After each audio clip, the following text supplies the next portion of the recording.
Welcome to the Smart Weight Loss Coaching Podcast. I'm Dr. Lisa Olson, a board-certified weight loss medicine specialist and certified life coach. In this podcast, I'll share fresh insights and effective techniques for incorporating mindset, habit change, and proven science into your life. Are you ready to achieve sustainable weight loss, wellness, and longevity? Then let's jump in and lose weight the smart way. Welcome back. I have a client, let's call her Amy, who for many years watched a lot of TV, spent a couple of hours each day playing games on her iPad, and scrolled through news and social media on her phone. She described getting sucked into social media for hours, which many people can relate to. I found this out during our first meeting when she explained that she was a stay-home mom, but that her kids were in full-time school and had been for many years. They were in junior high when we started working together. I asked what she did with her days, and that's when the TV and screen time conversation happened. I have to admit, I was a little shocked. This was before the pandemic. So as someone who worked outside the home and was gone all day, I hadn't given much thought to the plight of the stay-home moms whose kids were in school. I'm sure the boredom was palpable. Why didn't she get out and play tennis, ride a bike, volunteer, or get together with other women who were also at home? Here's what she explained to me a couple of years later when we talked about her screen time use back then. I never thought about exercising because it was exhausting to move around when I was so heavy. She also thought, what's the point if I'm not pushing myself at a health club? Walking isn't going to do anything. Her next comment hit me like a punch in the gut. She said, it's embarrassing to walk there and be the fat person amongst all the fit people. I just felt so bad to hear her vocalize that, though I know that many people avoid exercising in public due to their own shame or outright shaming by others. The social stigma around weight is no joke. People can be really cruel. This kind of thinking, things like, what's the point, is a big part of what we address in my group program. We have to work through the way we talk to ourselves to avoid feeling defeated before we even try. What made me think about Amy is an article that I read recently called Nighttime Smartphone Use and the Association with Overweight and Cardiometabolic Risk Markers. I know that sounds a little academic, it's kind of a mouthful, but stick with me. It gets interesting. We already know that smartphone use at night impacts and certainly impairs sleep. But this study was designed to dig deeper to learn how smartphone use and sleep specifically impact weight, heart, and metabolic health. You might wonder why this is worth digging into when it seems fairly obvious that there would be a link. But think about it. Weight loss is really hard, and some might say that weight loss maintenance is even harder. We know that overweight, obesity, and metabolic dysfunction are associated with an increased risk of developing diabetes, cardiovascular disease, various types of cancer, and premature death. So if we want to improve heart and metabolic outcomes as well as weight, what if one big lever we could pull was reducing our screen time at night?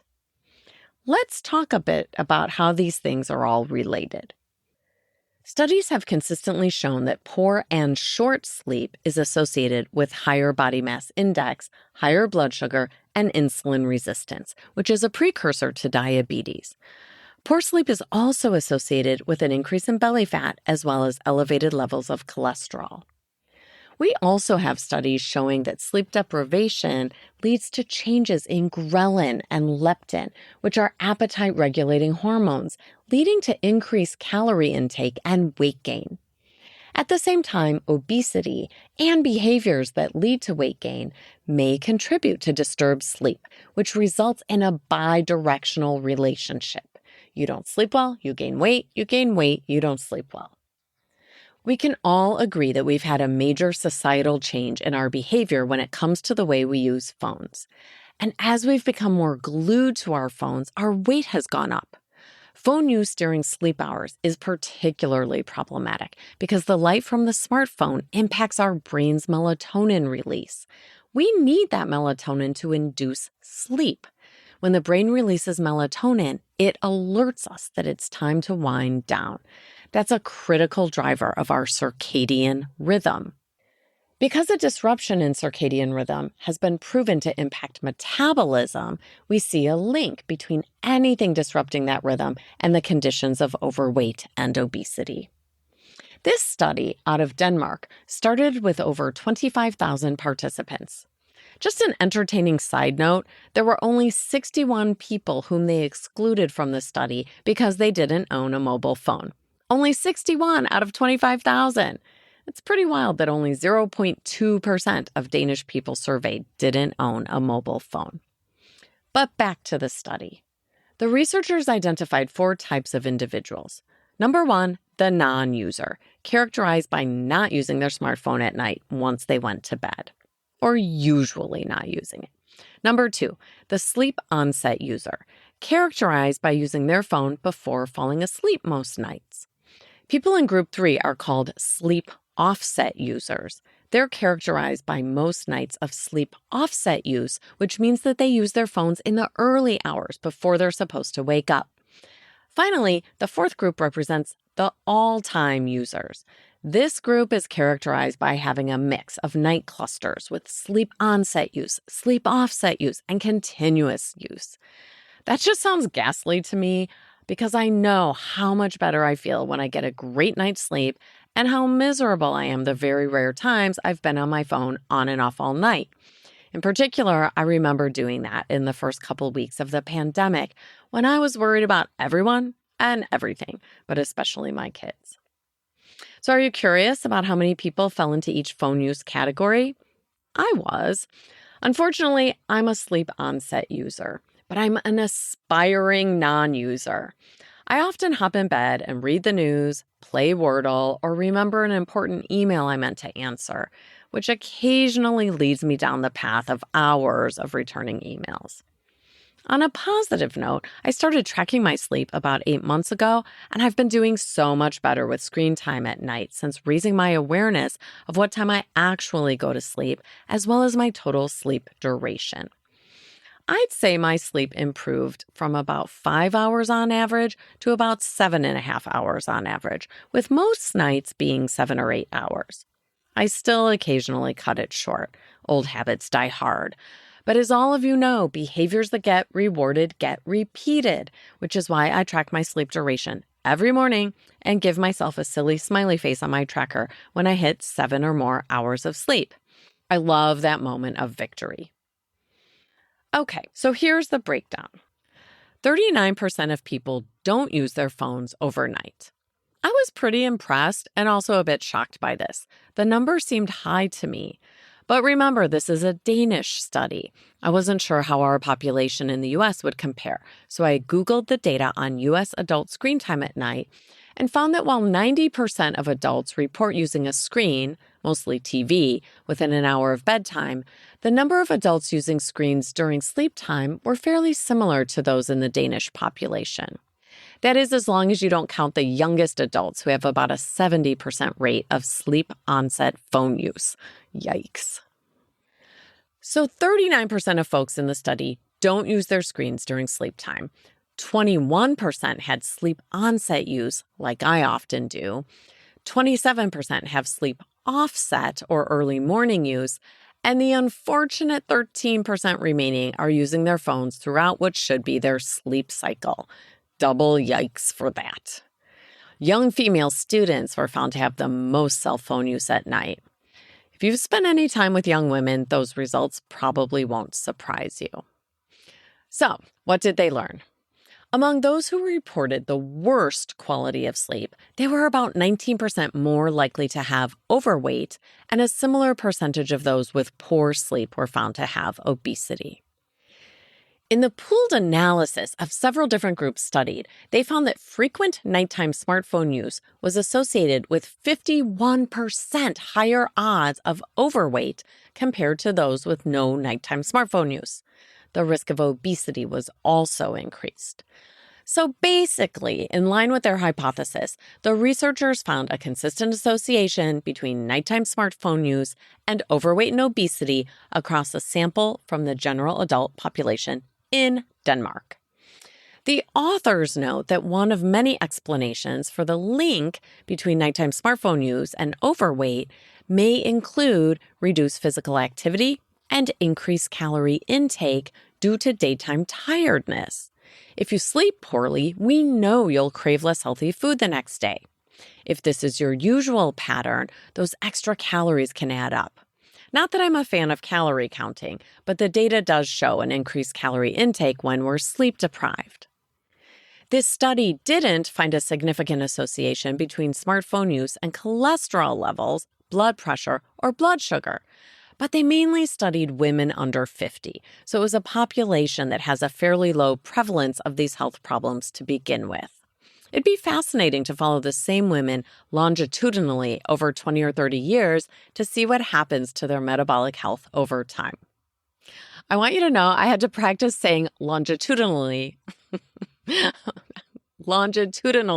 about 5 times before I recorded this because it just sounded so awkward, but I think I nailed it on the first time.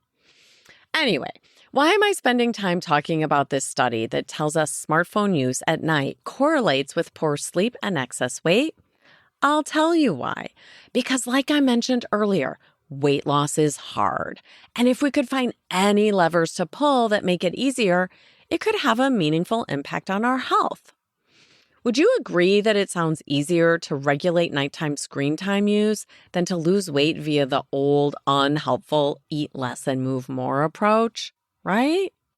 What if instead of counting calories, unhelpful, we simply moved our phones out of our bedrooms and put them on sleep mode an hour before bedtime? I have to admit, I feel a little itchy just thinking about that. We're so used to having those phones with us 24/7. I haven't slept without my phone in my bedroom for a long time. But I always say, do the easy things first. Perhaps for some of you, that first step is turning off your ringer and notifications at night. For me, it might be moving my phone charger from my nightstand to my dresser on the other side of my room. I can get to it if I need to, but I can't just reach for my phone when I'm lying in bed awake and find myself wondering, is it true that male seahorses can get pregnant? Why do I need to look that up at midnight? Goodness. But just so you know, that's true. Male seahorses do get pregnant. You're welcome. Now, you don't have to look that up at midnight.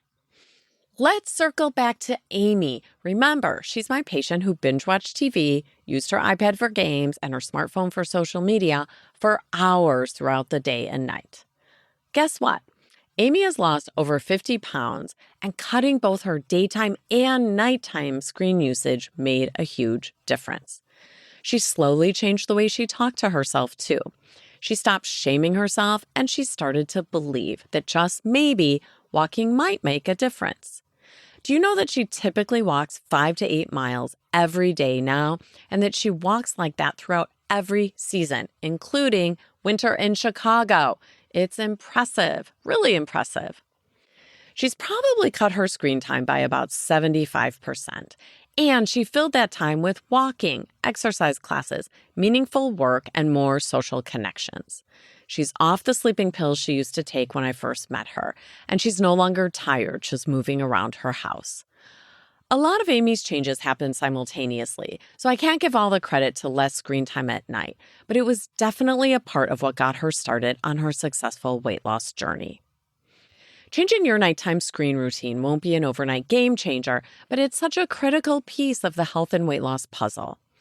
You may not lose 50 pounds just from moving your smartphone to the hallway charging station, but if you do move it, you might sleep better. And if you sleep better, your appetite hormones and melatonin will be better regulated. And if those hormones are better regulated, you might make healthier food choices the next day. And if you make healthier food choices and have slept well, you might feel energized to take a walk. And if you take a walk, you might decide to do that with someone you love. And if you spend your free time connecting with others and moving your body, you might feel less inclined to use your phone at night. And so on and so on. I hope you picked up. I was trying to imitate that book. If you give a mouse a cookie, I think you know the one I'm talking about, if you have kids. So how about you? What's your MBA for today? Your next best action? Are you like the brilliant 39% of Danish people who don't use their smartphones at night?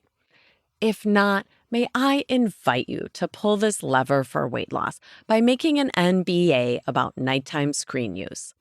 Grab your notebook, or dare I say your smartphone, and write down your NBA.